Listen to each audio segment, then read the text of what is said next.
Good morning and welcome back to yet another video. So this time we're going to talk about the Moto Guzzi V100 Mandello, my first official sort of owner's review. I'm at 2,000 kilometers, I think, if I'm correct.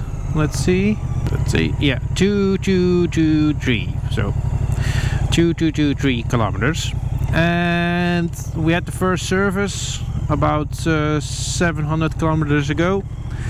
And I want to talk about my first ownership experiences with this bike,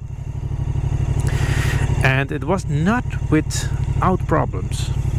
So let's dive in.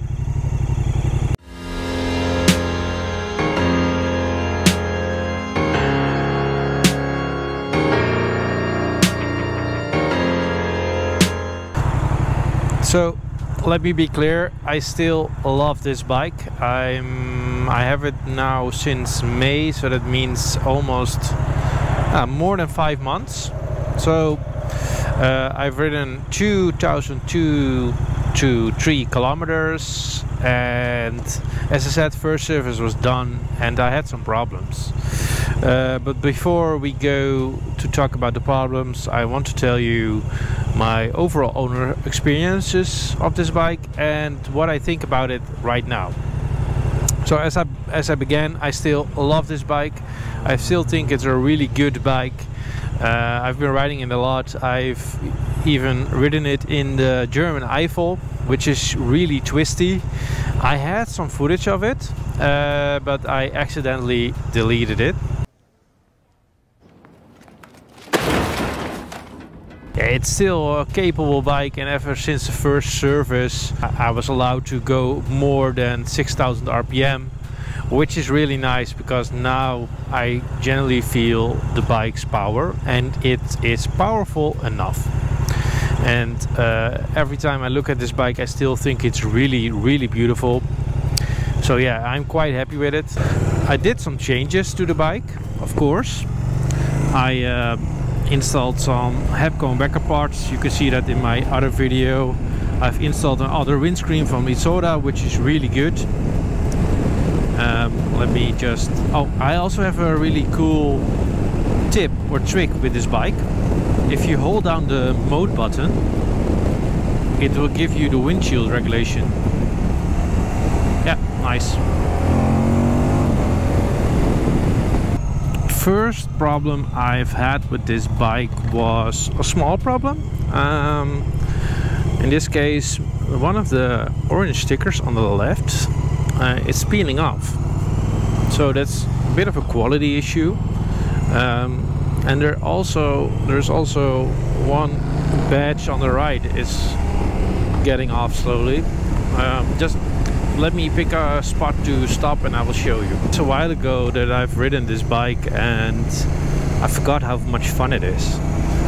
There's a reason why I've ridden this bike not as much. It's because I've got a new bike, which I will reveal on a later date, so please stay tuned. But I need to get the first kilometers on there so it gets the first service. And yeah, that's why I'm not riding this bike as much as I would like to. But oh man, the power is just... Yeah, I forgot how powerful this bike is and how much fun it is actually to ride.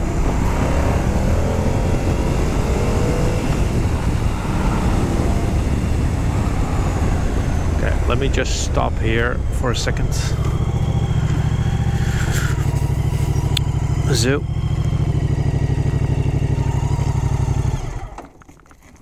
okay, I was talking about the first niggle that I have with this bike, and that was... You're seeing my new custom seat, by the way, which I will do a separate video about, but I really love it. Volcano Industry does this seat and it's just perfect. It makes the bike much better. But okay, let me check. Yeah, okay. But okay, the first thing that I noticed when riding this bike is that one of the stickers is peeling off. Let me put it in rain mode and then you can see. So it's opening up. So here the sticker is getting loose on 2 spots. which is not nice.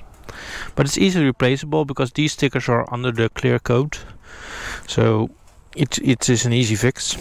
Also, the second thing I've had is this eagle logo is getting a bit loose. But that's it for now in terms of cosmetics.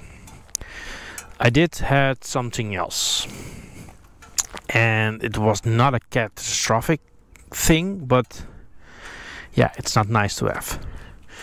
The bike was leaking oil. So Moto Guzzi, which is leaking oil. That's not something new, right? But it is a new bike, so I was quite disappointed with it. So I've talked to my dealer Niva, and they said, oh, it's an sort of O-ring here at the alternator cover, and we need to take apart the whole bike to fix that. So let's do that at the first service, as long as the leakage is not that bad. It was a small leakage, so it was more like sweating down here on my exhaust. You can see some spots over there, but I will change that on a later date. So it was a pretty small leakage, but yeah, it had to do with a lot of repairs, so it took some time to repair. So I didn't have any cost, of course, because the factory how do you say it, paid it for me. So because it's a warranty issue. But if you're going to buy this bike second hand and it doesn't have any factory, how do you say that, warranty anymore, make sure it doesn't leak over there, because it's quite an expensive thing to replace, because the whole bikes need to take apart. And yeah, that's it in terms of things that I've got that are broken or not good. The engine is getting a lot better, if I'm honest. So at 2,000 kilometers, the bike is more, how do you say that, it's more refined, so it's better than it was before. And every kilometer that I ride, I will probably love the bike even more, and especially with the new seat. As I said, I did install, let's wait for the truck, I did install this rear rack, which I am loving because it's really easy, but I think I'm going to remove it. And that's because it ruins the look a bit for now. So if I'm going to install it as soon as I'm going to travel with this bike or take a lot of stuff with me, but otherwise I will probably remove it because I think it looks better. I will do that this afternoon. I also installed new brake discs, and not because the old ones are really bad. The old ones are really good, but yeah, these discs just look better, and they're from my friends at Moto Master. I love them. These are the nitro discs, so they're even better than the original. I also installed this Roadlok, which I'm making a separate video about.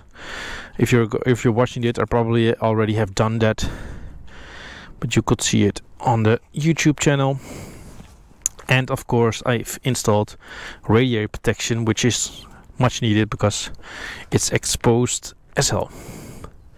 And of course the crash bars and that sort of stuff. So let me demonstrate the Roadlok.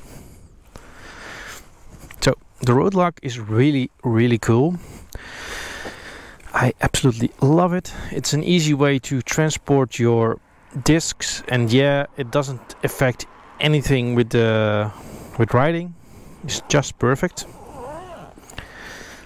Let me check if I have the lock with me or the pin. So the fun thing about the Roadlok is that you don't need an extra lock. So this is the key, or this is the pin, sorry. Let me get the extra key. So this is the pin.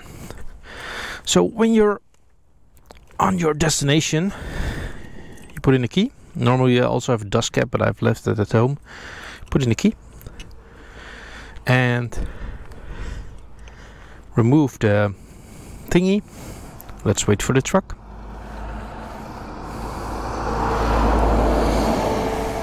And install the pin, turn the key, and bop your uncle.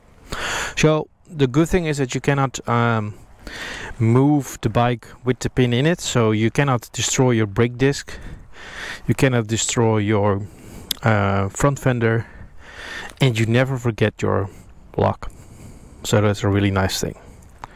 I absolutely love it. It's quite expensive, but you have to imagine a new brake disc or a new front mudguard is way more expensive, and you also need to be, you're always secure that you have the lock with you, so which is really nice. So let's try some more, and then I will give you my final conclusion of the first 2000 kilometers. Really love the Epic tank pack, by the way. If you, by the way, want to buy the Roadlok, please use my link in the description. You don't get any discount, but they're not that fond of discounts because they really believe in the products, which I also do. But I do get a little kickback if you buy the Roadlok with my link. So please do. It costs you nothing extra. Also, the sound is a bit better. I'm not sure what that is, but yeah, sound is much better. So it's not an off-road bike, of course.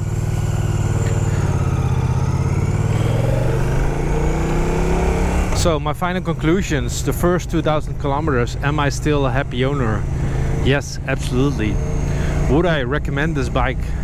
Yes, absolutely. Of course, the V100 Stelvio is coming, which I'm doing a separate video about, and obviously I will test that bike out.